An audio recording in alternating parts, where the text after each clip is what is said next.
Good afternoon folks, welcome to a stunning Alton Park, and we are here today for the Honda Fireblade, but not just a ride on the Honda Fireblade. Honda have offered the opportunity to visor down to try out the road-going CBR1000RR-R SP here on the track, and then a few sessions on the Superstock BSB race bike, and then rounding out the day we've got to go on the full fat superbike at the end of the session. Now, I enjoy riding on track. I wouldn't say I'm the best rider on track. Why are you laughing? Stop laughing. But for this, we really needed a hired gun. We needed somebody who got experience and talent and skill and bravery. Introducing Mr. Gary Johnson. And you ended up with me. Brilliant. But we are here. You have a full day of riding these bikes ahead of you. I mean, what's your kind of experience of the Honda Fireblade? Have you ridden this generation before? No, I've never rid this bike or this generation, but I've spent most of my career on Hondas, back from the 600, which this looks like a 600 to me at the end of the day. But yeah, I got the new generation of Fireblade in 2008. Yep. To me, and it was the best 1000cc bike out there. It was the easiest to live with. I then went on to do TTs with it. It was my second year at the TT, which was on a Fireblade. And in the Superstock race, I was leading up to the first sector. And so, brilliantly easy bike to live with, to ride.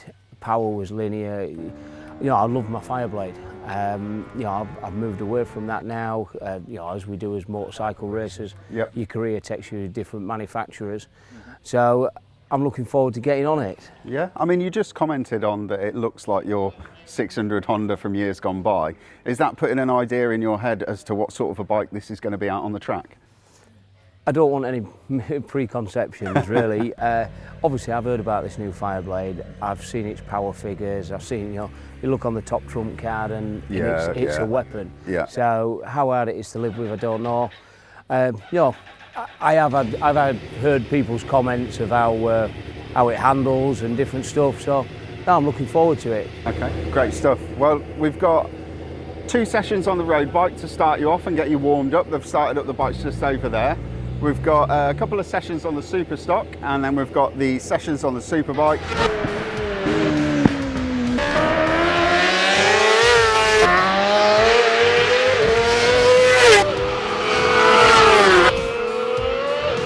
So there we have it.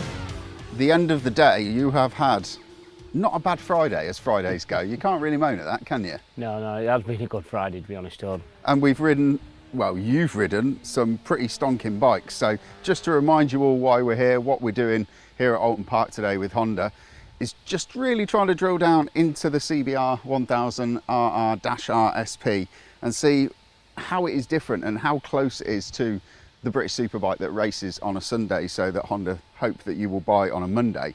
So first and foremost, you haven't ridden this generation Fireblade before, but you have got a lot of experience with Honda Fireblades of old. What was your impression of the bike in sort of layman's terms? How didn't you find it? Yeah, trying to keep it simple really, Toad, is I jumped on it and it's small. Mm-hmm. You know, as I sat on it, you know, I didn't have a lot of room. The bike has got really high pegs, mm-hmm. Its bars are low, its tank's low, the screen's low. Mm-hmm. You know, I'm 6 foot, I've got long legs, long arms, fat gut, and I was cramped on it in that way. Don't get me wrong, once I got going down around the track, yeah, the first corner I tipped in, things started to make sense. I was like, right, it's probably the best 1000cc chassis I have ever rode.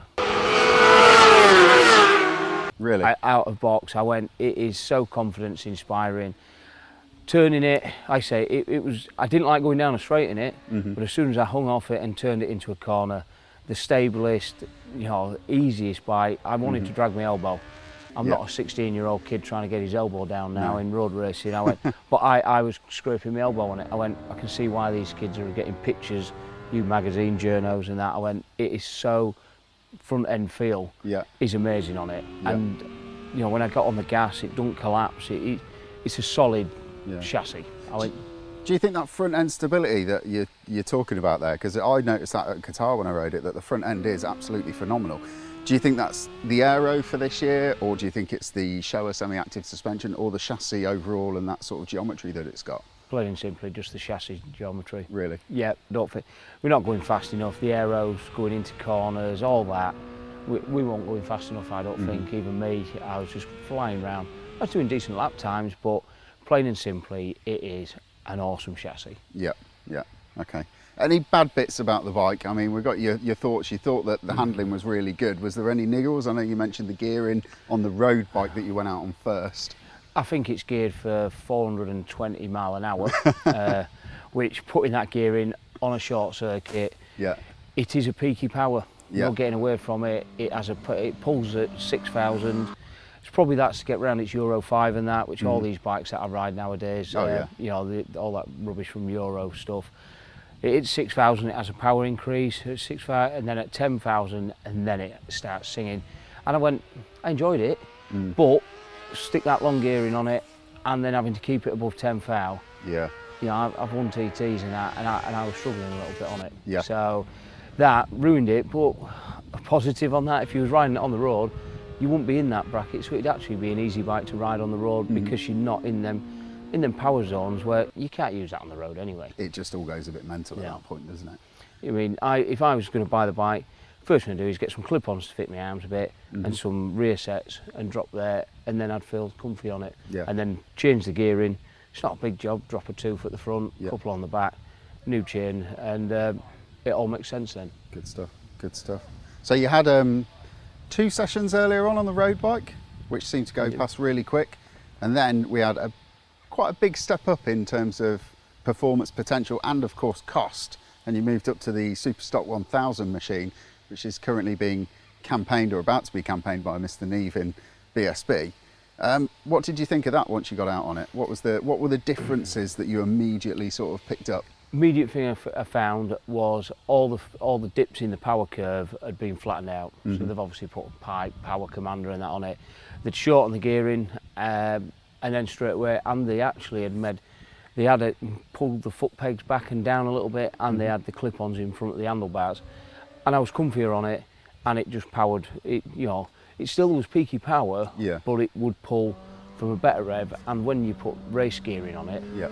it shortens the gears up so much. It was pulling into its power fast, and it was easy to bike. And again, straight away you just want to chuck it in a corner and drag your elbow. But now you've got an easier package to work with the power, and it was comfier to ride. That being said, on the brakes were phenomenal. Can't beat them, and the pads they was using. But the forks, how Tom had got them set, I felt there was, you know, over damped, and it was quite hard on my arms. But that could be something personal to him. Yeah. Yeah, that's very true. It's interesting that you say that, because when you came in from riding the road bike, you mentioned all the things that you'd do to it to make it your bike. Then you go out on the Superstock bike, and that's all the things that Honda have basically done to that bike. They've made the pegs a bit lower, they've changed the handlebar position, changed the gearing, and it was basically all the things that you said to me when you came into the pits, which was quite eye-opening. Yeah, you would have thought it would be the other way around, wouldn't you, on a race bike? But no, Honda has gone really small on it. They've obviously had some 4-foot Japanese guy developing it, and that's what he likes. What's wrong with people who are 4 foot tall?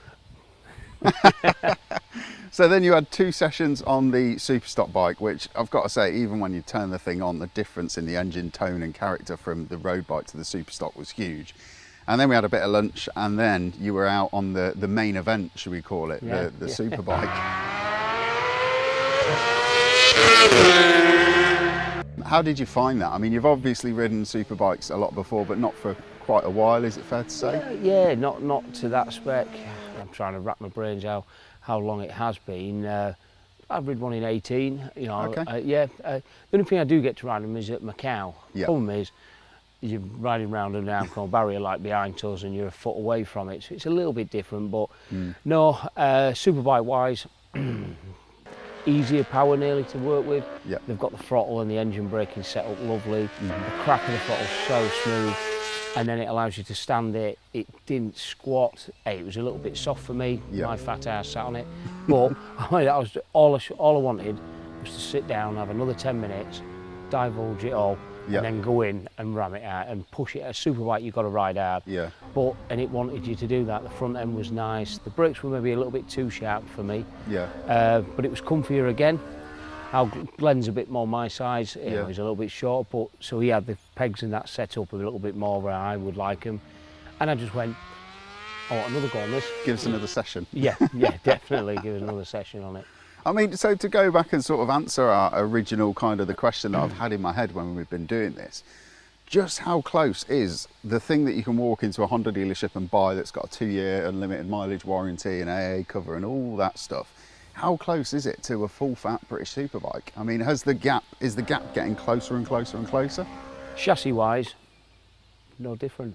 Is it mainly the oily bits and the Euro 4 that's stopping these things from... Exactly, yeah, oily bits as you put it. Yeah, the suspension, just putting, like this is it's the first time I've run on electronic suspension. It's good, I have no problems with it, but track focus stuff is designed for what we're doing. Yeah. So if you, that aside, chassis, the throttle's great on the standard bike, there's nothing wrong with that. All it has is it has got some flatter spots in it. That being said, we went out in the first mode on the bike was it a road mode? Sports, or was no, it I think road? We went to sport second. Oh, okay. And then we went to that flattened out some of the troughs that was in the power curve. And it was easy, it wasn't so bad then. All it was the gearing was too long. Yeah. Gearing's so long on it. Why they've done that, I don't know, but like I say, on the road, it could keep you out of that power band and make it easier to ride. I spent a lot of time on these on the road. I rode one to the Isle of Wight and back to Coventry in a day, and actually on the road it's all right. It doesn't feel as peaky, but here on track, and obviously, you know your way around this place all right, don't you? Yeah, okay. Yeah. So yeah, around here it might feel a bit peaky, but I mean it's impressive just to see, you know, you riding it round and going from one bike to the next and giving your opinion on it was. It was an eye-opening afternoon, and all I got to say really is thank you very much for coming along. It's much appreciated. And hey, there's words like say I don't get offered this every Friday. No, that's true. I've been offered a lot on a Friday for a while, you know. Anyway, I reckon it's time to go and find a pub, and thank you all very, very much for watching, and I'll see you on the next one. Cheers. Cheers.